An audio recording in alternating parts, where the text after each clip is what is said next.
Hello, everyone. Welcome back to Real Talks One podcast. Over the past few days, I was actually traveling and I was out most of the times.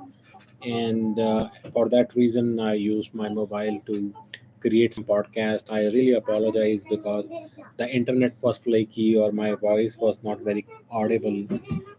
So finally, over the weekend now, I have some time to basically have a good podcast covering some important elements. And you would have seen that I talked about so many companies are having different kind of layoffs. So I was discussing various different elements of the US market as such, whether it is stock market or economic situation or political situation. I think unemployment is a really very big point at this point of time, as we discussed.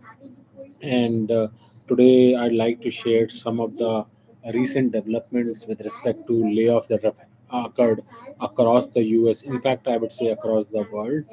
But I'll share some highlights actually of some of the companies that have conducted this over the whole of August actually. The main point to note right now is this time it is very different because back in 2023, while there was a lot of layoffs in Q1 and Q2, Q3 was generally kind of very mild, and people started thinking that now layoffs are behind us, behind our backs. Unfortunately, that is no longer true this time around in 2024 because layoffs are going on in full swing at this point of time as we speak. And they are no longer limited to just the tech companies, but broader market and companies are actually laying off people in bulk.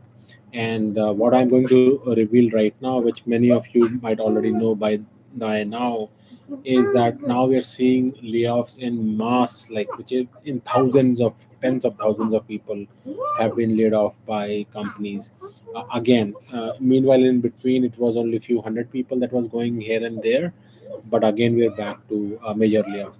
Let me start out by saying that Microsoft laid off people in their DEI department, which is basically equity, inclusion, and diversity. Basically, diversity, equity, and inclusion. Those kind of those kind of departments. Then I don't know the exact numbers. It should be a few hundred. Barney Brothers, Amdocs is laying off 10% people. BBC let go of 500 people. Air India 300 people. Vintage Wing Bank went bankrupt. John Deere did some more layoffs. Intel cut about 15% of their staff, which is amounting to around 20,000 people altogether, which has basically sent shockwaves across the entire hardware industry, semiconductor industry primarily. Uh, Dell has done another 10% layoff, which is roughly going to be between 12 to 15K people again. Again, a very massive layoff here as well. Overall, you see Infineon, which is another chip maker, they have announced 1,400 job cuts globally. Then you have Steward Healthcare, around 250 employees in Massachusetts. Big Lots, which is provider of construction equipment as well as construction materials. They have actually done a 10% reduction in their store counts, and it is going to result into 3,200 job cuts. And then if you see uh, uh, technically, Michelin has begun layoffs of another 1,400 employees. ABC has basically the Good Morning America is back on the chopping block. We don't know how many people there are going to be laid off, but quite a few, which we think. Match.com is operating a Tinder, Hinge, and other dating websites is also eliminating 6% of their workforce. Stellantis is offering buyouts to thousands of US salaried workers and warns of layoffs. So again, I think Stellantis is a combination of, if I'm not wrong, Volkswagen and Chrysler, some combination there. University of New Orleans will be laying off 10% of their staff and 24% cut in their budget. FedEx is trying to lay off like 500 pilots. Actually, they have, which is a pretty big thing. Pfizer is going to lay off again. Nationwide is laying off around 1,200 employees. Um, uh, and then Cons Home Plus plans to basically cut 4,000 jobs. Riot Aid is closing 50 stores in US and around impacting 1,500 jobs. Mod Pizza is also conducting layoffs. Goodyear is expected to cut 1,200 jobs. And more often than not, we hear about Paramount has laid off 2,000 employees, and Reliance this year, it seems, have cut 42,000 employees till date. So, I mean, just going through the list of like so many layoffs just have happened just in the month of August is mind-boggling, right? I mean, if I were to just calculate the total number just this month alone, it will basically be pegged easily around 30K or even more layoffs. So this has been very, very troubling, and that's what I was just mentioning, that the unemployment rate in the US has been steadily increasing. In July itself, it went all the way to 4.2%. So I'm thinking now that we are already in August and it's only been 10 days in August. What is going to happen, in future? So the situation remains to be pretty tricky, and overall US market is going through a lot of difficult time, I would say. So just an advice to everyone: just try to cut down your expenses. Make sure that you spend a good amount of time with your family and friends. Take good care of your health, and make sure that you eat good, you exercise well, you sleep well, because layoff is going to stay here. I think now that we are already in the eighth month of the year, I doubt that it is going to improve, given the conditions, whether it is fluctuating and volatile share market, or a lot of volatility due to upcoming elections in November here in the US, or the bad reports that we are seeing from whether it is Microsoft or Amazon, or even the decline of the EV market. All of those things are basically indicating that we are headed for a very tricky, hard landing or recession. I am also one of the persons who have been hearing about this recession for the past 2 years. Apparently, technically, it has not been announced that there is a recession going on in the US just yet. But having been in the tech industry, I can tell you for sure, I have just met so many people who are devastated. Many people who have left US back to India because they can no longer sustain their lives here, either because of the visa issues or because the cost of living is just unbearable when you do not earn money here in the US. So this has created a lot of angst among people. A lot of NRIs are leaving. The situation is even worse in Canada because there are a lot less jobs in Canada and much worse economy in Canada. USA to some degree is still holding up, because, as I said, in any kind of layoff, they only lay off like 10 to 15, 20% people, but remaining like 80 to 90% people are still employed and still working. So even though a lot of people get basically cut, but majority of the people are still employed. So that's the case even now as well, where you still have a bulk of the people still employed, but then they are all employed under very strict, timelines. I'm hearing that a lot of RTO is still going on. In fact, the other day I was seeing Walmart is forcing many people to relocate to Arkansas, which is like a very very horrible place to live. Not because it is middle of nowhere, but people have lives and families built in tech hubs such as uh, Seattle, San Francisco, New York, Austin, etc. Then out of nowhere, companies decide that they no longer want to have those business units. They no longer want to allow remote working as well, and as a result, they expect people to either start showing up to the office, which might be in Bentonville in case of Walmart, or basically they basically get laid off. More often than not, many companies are deploying these kind of techniques to avoid giving this kind of problematic issues to people.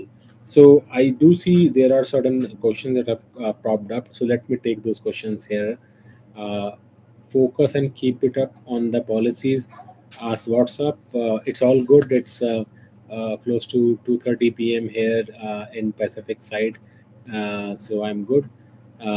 Yes, the recession is here. The next question. So I also believe that we are already going through a steep recession for the past 2 years. It's just that officially there is no announcement yet. Ashutosh Mahapatra, 3M India, still listening to you. Appreciate Ashutosh ji.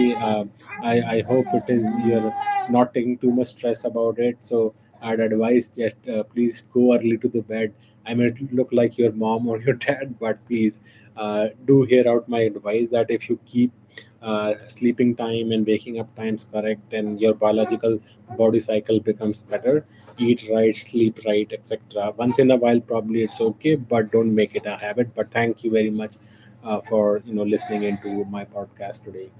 So back to what I was just saying, the issue is that no one knows exactly how things are going to pan out, but all the indicators, whether it is not being able to sell homes, I am looking for a home for a very long period of time. I'm not able to invest because one, the interest rates are extremely high. Second, the prices are still high in the markets that are desirable, especially on the west coast and the east coast areas. Uh, a lot of markets in the south of US are actually declining. They are already down 25-30%, including on the both coasts, like whether it is like mostly on the east coast and the central US southern region. But the slowdown has not come all the way up. So what we have started seeing here is that the housing inventory has become a little bit more, but people are still kind of hung up on their rates. They're not reducing the prices of their homes, and as a result, buyers like us are unable to buy because the rate still seems to be very high, and the price of the house itself is extremely high. That is causing a lot of heartburn. So it's a like a very quagmire situation whereby buyers want to buy, but because of the high price, they're unable to buy. And then on the other hand, the interest rates remain so high that it becomes almost unaffordable at this point of time. There were a couple of comments that I was seeing, and one thing came to my mind that people think that the real estate cost in India is much more expensive as compared to US. Well, in US, another problem happens. You don't know that you're buying at the peak or you're buying at the right time, because if you buy at the peak, there are chances that the homes will depreciate in value. So I've never seen a house depreciated in value in India. Like, I've lived in multiple places and I have family all over there. But in the US, I can tell you many homes that were bought in the last 2 to 3 years are all underwater right now, even here in the Seattle or in the Bay Area market as well. Homes are already like below so the peak was, I would say, in 2021, 2022 was the peak time. Since then the prices have been declining continuously. So if a person has to sell their home at this point of time, they will most likely lose 10 to 15 to 20% of the money, even in good cities such as Seattle or Sunnyvale, California, or even in New York. So that's going to erode a lot of wealth for people. Secondly, I would say the healthcare cost in the US, like I had a recent experience, I did cover the podcast, is almost equal to nightmarish actually. One, the costs are so extremely high that if you don't have insurance or you don't understand how it works, you will just spend money through your nose in the US, even with insurance. Secondly, the accessibility of doctors is extremely, sporadic here in the US. You have to sometimes wait like several weeks or months to get an appointment, so that adds a lot of stress to your question. So sometimes people think that if they are not able to detect some kind of ailment that they're getting, or if they have some kind of a tooth problem, they rather fly to India, get it done, operated well, and basically come back to the states.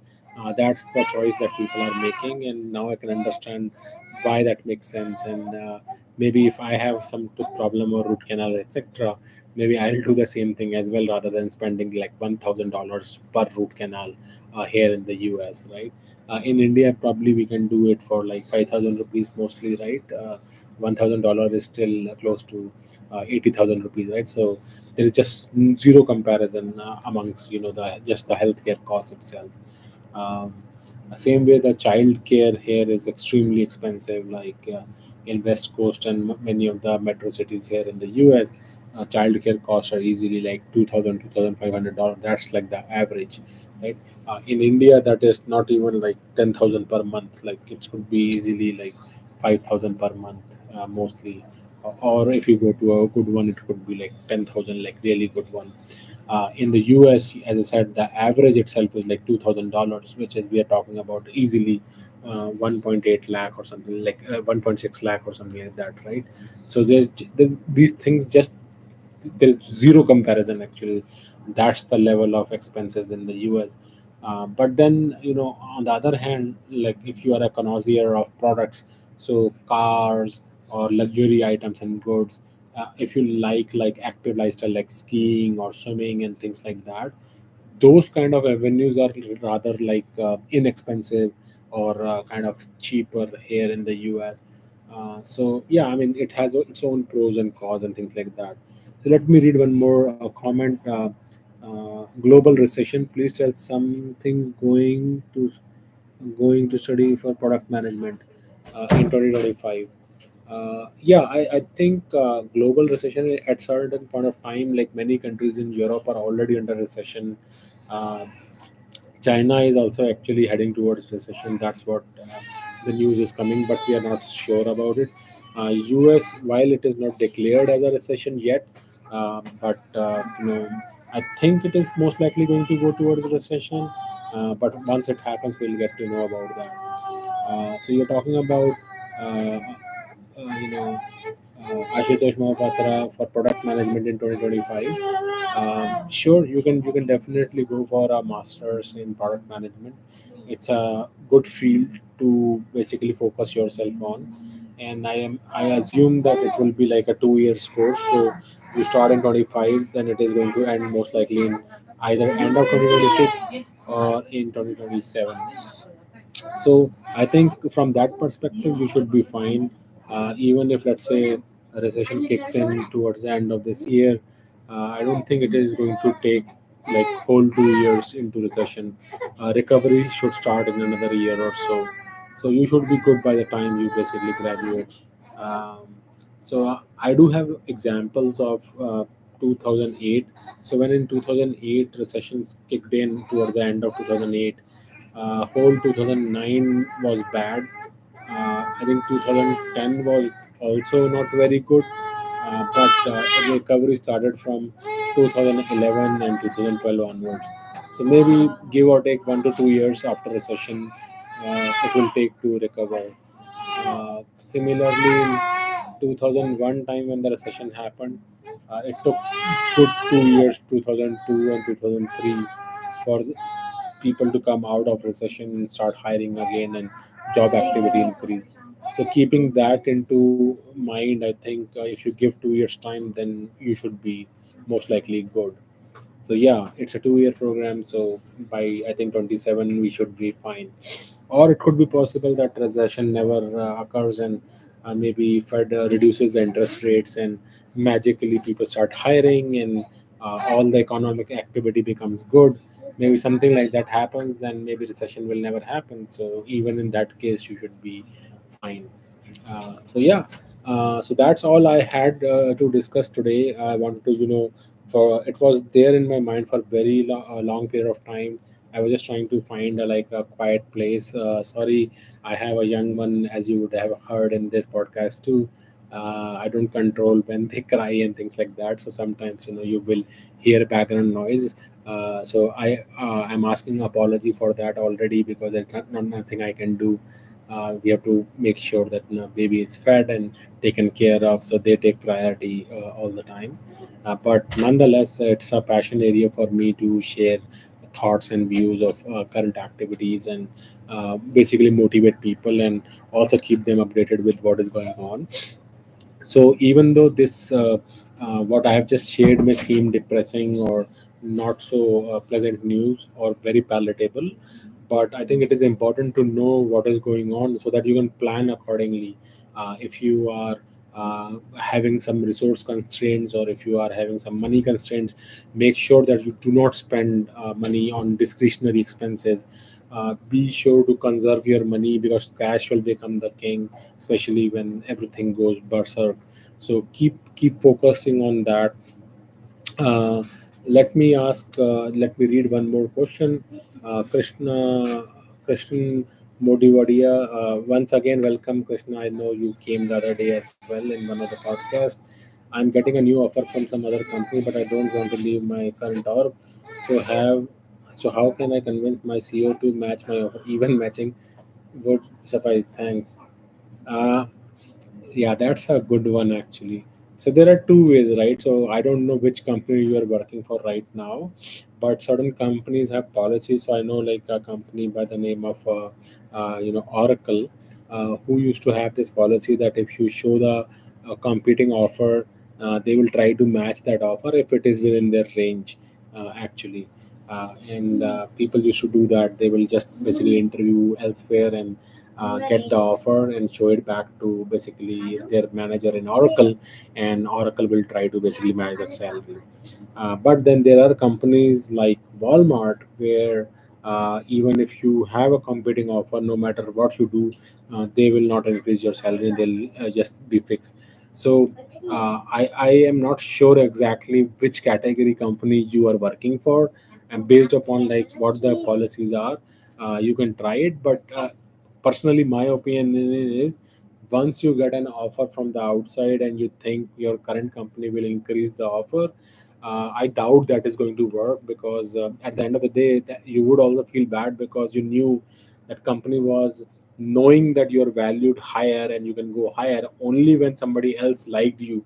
They wanted to update your salary, so that leaves like a bad taste in the relationship. And then the company person also thinks that today he's asking the salary, what if tomorrow again he gets another offer and he asks another jump, can I still give them? So the relationship never remains the same. It becomes sour whenever you have to deal with those things. So keep those things in your mind while you look for opportunities or discussing it with your CEO as well. Focus and keep it on policies. We did not know we were in recession until a year after the recession in December 2008. Yeah, you are right actually. In when recession came in, it was very hard. I mean, at least in my case, I knew very well because immediately there was hiring freeze and all. I was in Oracle at that time. I was building a new group, and the moment recession happened, our like we had like five VPs in our whole group. They all got fired in the US, and they immediately put hiring freeze on all our teams. We did not get any bonus or promotions that year. So for us, it was very instant actually because company had done taken urgent steps. It was I think in October or November time frame in 2008. I recollect, and that's when they said that the recession had started. Maybe what you can say is maybe recession started much earlier because that's when we heard the news of Beer Stearns and Lehman Brothers were coming down. But I think you make a very valid point. We might already be in recession, just that there is no acknowledgement from the government yet, and it may only come maybe towards maybe to 2025 perhaps once the elections are over. So that could be true as well. So I hope you enjoyed this conversation. If there are any further questions, I'm happy to answer them right now. If not, then you can also post comments on the podcast, and I can review them and respond back to them later. Do share, like, and subscribe, and please do let me know if there are other topics that you are interested in. I have one more question. Unemployment here has risen 4.3 from 3.4%. Yeah, you are right. So the unemployment rate has definitely risen. I did mention this during the podcast as well. So it is rising. So just the July report itself that came in showed that the unemployment rate is pretty high, and I suspect it is continuously going to go higher because post that report we saw these mass layoffs from Intel with around 20,000 layoff, and Dell laying off another 14 to 15,000 layoffs. Oh wow, focus. You are from Arkansas in US. So I hope then you must know Bentonville and Walmart very well. Like they are also cutting out a lot of people right now, asking people to come to RTO. Krishnan Modiwadia, I'm working for a startup that is growing and I have good ESOPs and I think there is a good chance of them turning some good profits plus the culture is very good and productive. Yeah, Krishnan, then it's a hard place. I would just say uh, for now, leave the other company that is giving you higher offer. Looks like your current ship is sailing smooth. I would just say hang in tight there, and try to just work there. Ask like easily with your CEO etc. that I was hoping to get a like a upgrade in my salary. I have some expenses and things like that, and I think that's the real market value that I have. So that's where I think you should be doing. You can try to be a little bit diplomatic with your CEO, trying to use those things to upgrade your salary. But I'll advise to like refrain from jumping ship at this point of time, especially if your culture is good and you like, and there is a high likelihood that your company is going to be profitable soon. So that would be my advice. But again, advices are dime a dozen. Your circumstances might be different, your persona may be different, so you may choose to do something else as well. But that if I were it for you, it for me, this is what I am going to do. Focus on policy. Oh yeah, Walmart, home of Arkansas. Okay, focus. I hope it looks like you probably work for Walmart. Then you must know it about some of the recent RTOs and forcing people to relocate to Bentonville. Actually, that's what they are doing.